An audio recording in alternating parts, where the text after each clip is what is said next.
Welcome back to my grammar tips YouTube channel. দেখো আজকের video কি আছে, অ্যাপ্রোপ্রিয়েট প্রিপোজিশন। তো অনেক পরীক্ষাতে প্রিপোজিশন ছাড়া পরীক্ষা মানে একটা টপিক থাকেই প্রিপোজিশনের।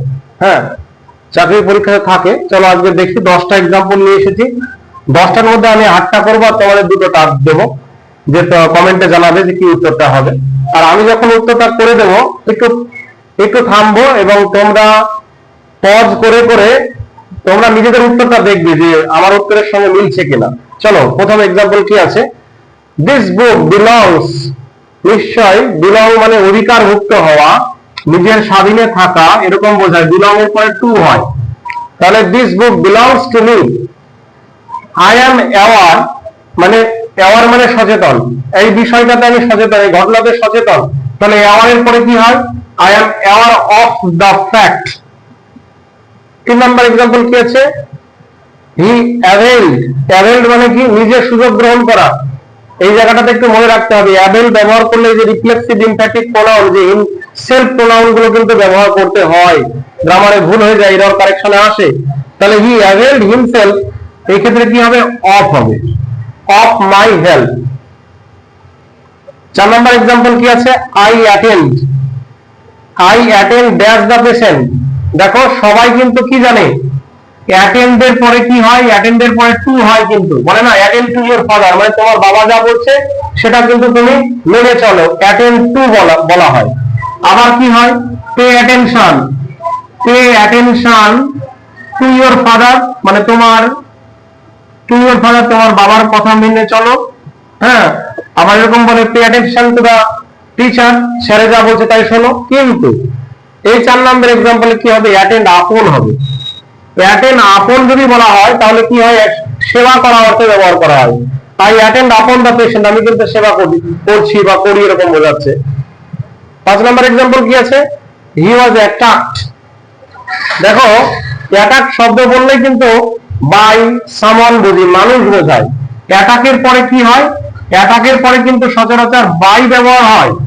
অ্যাটাকড বাই রবার্স, হ্যাঁ, attack by robbers, attack by গুন্ডার্স, মানে এরকম বুঝি না, কারো দ্বারা আক্রমণ হলো। কিন্তু ডিফারেন্স আছে, কি আছে, হি ওয়াজ অ্যাটাক। রোগের ক্ষেত্রে কি হলো, উইথ হবে বিষয়। হি ওয়াজ অ্যাটাকড উইথ ফিভার, এখানে বাই হবে না, কিন্তু এর জন্য কিন্তু অ্যাপ্রোপ্রিয়েট প্রিপারেশন বারবার করা উচিত।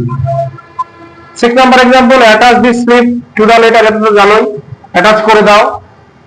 7 নম্বর एग्जांपल কি আছে, I was astonished. Astonished মানে কি, বিস্মিত হওয়া, সারপ্রাইজ হয়ে যাওয়া, অবাক হয়ে যাওয়া। Astonished, astonished এর পরে কিন্তু at হবে। I was astonished at the news। 8 number example কি আছে, I asked him, I asked him আমি তাকে জিজ্ঞাসা করলাম for a favor। এই জায়গাটাতে কিন্তু মজা আছে। এই হিমটা যদি আচ্ছা, এই ফেভারটা যদি হিমের আগে থাকে তাহলে কিন্তু প্রিপোজিশন পাল্টে যাবে। কেমন, যদি এমন থাকতো, I asked a favour of him হবে, কিন্তু এটা লক্ষ্য করতে হবে, অফ হিম হবে। যদি এই ফেভারটা প্রথমে থাকতো অবজেক্টের মতন করে, তখন কিন্তু অফ হিম হবে।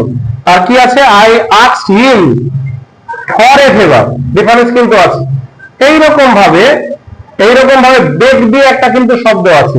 যদি বলি I begged him for a favour, আবার যদি বলি I begged a favour of him, বোঝা গেল? তাহলে 4টে প্রিপোজিশন কিন্তু এক জায়গায় করানো হলো। এইবার 9 এবং 10 তোমরা কমেন্ট বক্সে লিখে জানাবে যে উত্তরটা কি হচ্ছে। He is ashamed to his conduct, না অ্যাট হিজ কন্ডাক্ট, না অফ হিজ কন্ডাক্ট, 3টে অপশন দিয়ে দিলাম কিন্তু হবে। 10 number example, he was appointed to the post হবে, না ফ্রম দা পোস্ট হবে, না অ্যাট দা পোস্ট হবে, 3টে করে অপশন দিয়ে দিলাম। তোমরা কিন্তু কমেন্ট বক্সে অবশ্যই জানাবে। তবে আরেকবার রিক্যাপ করে নিই, বিলংস টু হলো, অ্যাওয়ার অফ হলো, তারপরে অ্যাভেইলড অফ হলো, অ্যাটেন্ড আপন হলো, টুও হয় কিন্তু, অ্যাটাকড বাই হবে মানুষ বোঝালে, উইথ রোগ হলো, অ্যাটাচ টু হলো, অ্যাস্টনিশড অ্যাট হলো, asked him for a favor বা of him ও হয়। আবার বেগের ক্ষেত্রে বললাম বেগ ফর বা বেগ অফ ও হয়। তাহলে এই আনসার দুটো তোমরা কমেন্ট বক্সে জানাবে এবং ভিডিওটি কেমন লাগলো অবশ্যই জানাবে এবং এমন ভিডিও পাওয়ার জন্য লাইক, কমেন্ট, শেয়ার, সাবস্ক্রাইব করবে ভিডিওটি দেখার জন্য। সকলকে অনেক অনেক ধন্যবাদ। Thank you.